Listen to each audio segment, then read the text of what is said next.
যে এই ঘটনার সাথে যে বা যারা জড়িত তাদেরকে যদি অ্যাবসেন্ট করা না যায়, তাদেরকে যদি সাসপেন্ড করা না যায়, তাহলে জুনিয়র ডাক্তাররা কীভাবে সেলফ ফিল করবে।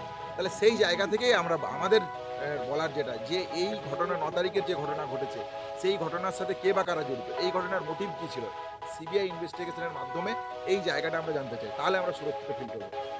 আইপিডি, ওপিডি নিয়ে যে আমরা এসেনশিয়াল সার্ভিস অন করেছি, শুরু করেছি, আমরা কাজও করছি। ওপিডি পরিষেবার দিক থেকে আমাদের সিনিয়র চিকিৎসকরা দিচ্ছেন, ওপিডি পরিষেবা চলছে।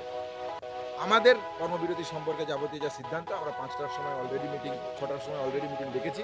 সেই মিটিং সম্পর্কে যা সুনির্দিষ্ট কর্মসূচি উঠে আসবে সেটা আপনাদের কাছে কিন্তু আদালত আরো একটা বিষয় বলছে যে এই প্রসঙ্গটা উঠে এলো আলোচনায় যে অনেকে এখনো পর্যন্ত হাসপাতালে কাজে রয়েছেন যারা এই ঘটনায় অভিযুক্ত।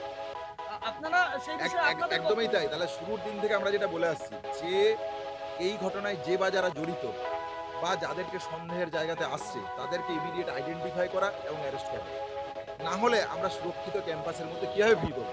তাহলে আরজিকরের কাছে এই ঘটনা যেমন সত্য, সেই জায়গা থেকে আমরা বারবার চেয়েছি যে এই ঘটনার মোটিভ কী, সেই মোটিভকে সামনে আনা এবং এই ঘটনার সাথে যে বা যারা জড়িত তাদেরকে অবিলম্বে অ্যারেস্ট মানে আইডেন্টিফাই করা এবং অ্যারেস্ট করা। কোর্ট সিবিআইয়ের যে ইনভেস্টিগেশন চলছে তার মধ্যে দিয়ে।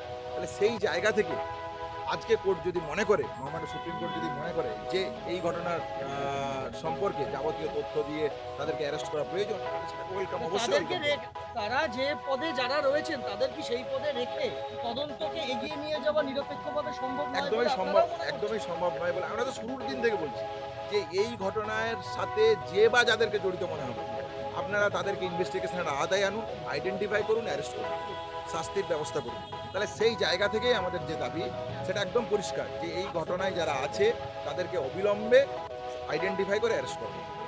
সুপ্রিম কোর্টের পর্যবেক্ষণে এই বিষয়টিও রয়েছে যে এখনো পর্যন্ত যা প্রতিশ্রুতি দেওয়া হয়েছে রাজ্য সরকারের তরফে তোমাদের নিরাপত্তা জনিত বা তোমাদের সেফটি সিকিউরিটির প্রশ্নে তার 50% কোনো কাজ হয়নি। 15ই অক্টোবর পর্যন্ত সময় চাওয়া হয়েছে। এই বিষয়টা